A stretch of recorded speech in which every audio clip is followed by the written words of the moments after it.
Well, hello and welcome back to the Daily Brew, the devotional where every day we drink a new brew of coffee and we see what God is brewing for us in the Bible. Yes, it's cheesy, but it's true. And you join me back here, Harry Slade, back here in Auckland, in my kitchen. I hope you enjoyed the last week with Annalise on Tea Week. She loved it, I think. And I loved it. I loved it because I got to not drink any tea and just keep on drinking coffee. I'm excited though to be back with some new coffee. Found some new stuff in the supermarket near my house. And also to get back into the devotional together. I did miss you for that week. But we're back. Let's have a look at our devotional scriptures that we're going to be reading. Those are in the descriptions as always on every platform. Today it's Psalm 50, 1-15, Luke chapter 22, 1-38, and Joshua chapter 3, verse 1 to chapter 5, verse 12. And yesterday you actually completed another book and we started a new book, which means we've read 7 books of the Bible. So a massive congratulations to you if it's the first time you've read this much of the Bible in consecutive order, let alone in totality. Maybe this is the most amount of books you've ever read before. Congratulations, it's an awesome achievement. But let's get into our coffee today. Now I actually left the beans over here because I was scrambling to make them. I have got a Kokako Mahana blend, which is the chocolate, caramel, and spice, which is best suited to espresso and plunger brew methods. Now, you will remember that just before we went into Tea Week, I made this on the Chemex, and it didn't taste like anything. Now, over the last week, I have been dabbling with this in the Chemex, and I got it tasting unbelievably good in the Chemex. I've made it as an espresso. I promise you I didn't try it in the last week. I've held off. I bought some Lafare Primo beans to use in the week just to, make sure I was being integrous when it came to trying these new brews. But let's give this a try today. It's as an espresso, 18 grams in, 30 something out, 36 out, 22 seconds, 18 grams, 36, 22. That's how we made it. Let's give it a try today and let's see if we can get any of that chocolatey caramel spice, which I did actually end up getting out of the Chemex last week. Let's give it a go.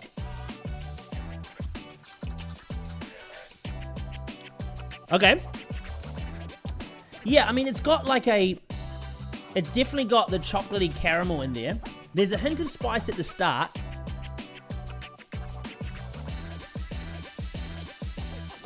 It's got its initial taste is quite acidic-y, and then it drops right off, and you've got quite a lovely, full-bodied, chocolatey flavor. There's not really much of the spice in there.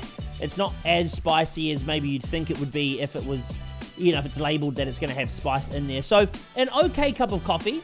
It's nothing magical. The aftertaste is lovely. It's a lovely, rich chocolatey flavor. So, it's good if you enjoy chocolate. It's good if you enjoy that chocolatey flavor. Give it a try. That's the Kokako Mahana blend as an espresso today. That is it though for the brews. Let's get into the Bible, the reason that we are here. In the Greek language, there are 3 ways of things happening to us, quote unquote. These voices are the determining factor of what happens to us in life. There's the passive voice, and that's what happens to us based on what others do. There's the active voice, which is what happens to us based on what we do to ourselves. And then there's the middle voice. And this middle voice is neither passive nor active, but it's the sense of participating in the results of an action. When we pray, we're praying in that middle voice because it's not something that's happening to us, as in God is in control of our prayer, or an action that we can control God with. Our prayer is a sense of communication with God, welcoming Him into our lives and asking to participate in what God is doing in the world around us.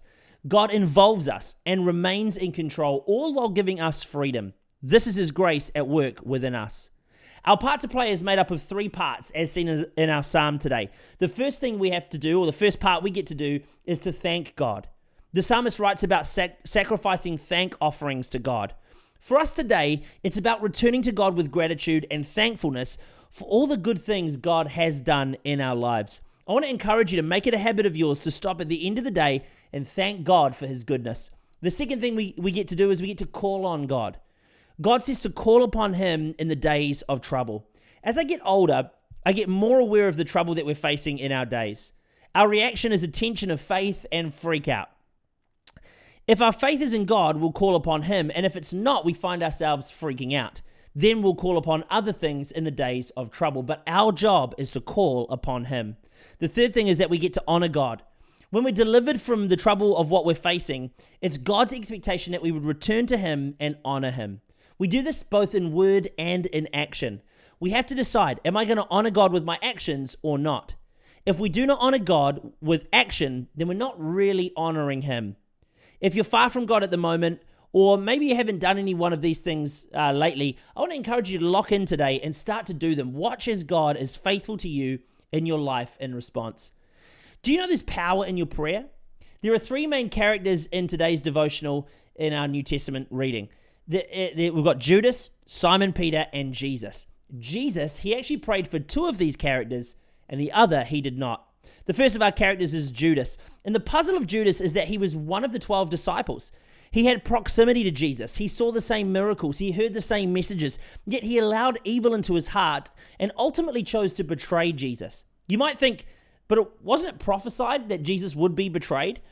And while it was predestined that Jesus would go to the cross, and Jesus even said that he would go as it had been decreed, but just because it was predestined and prophesied doesn't mean Judas didn't get the choice. It was his responsibility and his choice ultimately that led to the betrayal of Jesus. And Jesus made the statement, "Woe to the man who betrays him." Isn't it the interesting thing here is while it had been predestined, Judas still had free will. He could have said no, but evil took root in his heart. We have the choice to do evil or to step into God's promises too. Just because it's been spoken or even predestined doesn't remove our responsibility to choose. The second character is Simon Peter. Now, what's interesting is that Peter also allowed evil into his heart. The same evil that entered Judas, in fact. Peter was so confident that he wouldn't let Jesus down, that he wouldn't fail him, right? Jesus knew he would fail though, and he made it clear that it was going to happen. That by the time the rooster crowed 3 times, Peter would betray Jesus. But look at what Jesus said to Peter in verse 32. It's going to come up on screen as I read it. Here it is. "But I have prayed for you, Simon, that your faith may not fail." Peter betrayed Jesus, but his faith in him did not fail. Jesus' prayer for Peter, it worked. How and why is something that we do not understand, but that it worked is something we can rejoice in. The third character in our passage today is Jesus, right? Jesus, he's faced with the choice now to go or not go to the cross. We've seen him wrestle in the garden. A few days ago, he's prayed the prayer, "Not my will be done, but your will be done." We've seen him have the Last Supper. We've seen him release Judas, and we've now seen him say, "I will go." It was predestined, but Jesus chose to do it. He gave his body for us. It was his choice. Jesus had prayed for himself, and it resulted in life. Jesus had prayed for Peter, and it resulted in life. Notice that Jesus didn't pray for Judas, and it resulted in death. Listen, friend, I want to encourage you. Your prayers are powerful. Your prayers are effective. So start to cover people in prayer and yourself in prayer today. I really love the book of Joshua, and I'm really sad that I didn't get to talk about it the last couple of chapters, but here we are today. Quickly, let me tell you 2 things that stand out for me today. Number 1, we do the preparation. We prepare. God was about to do something huge for the people. And Joshua tells the people that they needed to sanctify themselves because God was going to do wonders amongst them. We must prepare ourselves for what God is going to do. We have to play our part before God moves in power. The second thing is that God does provide.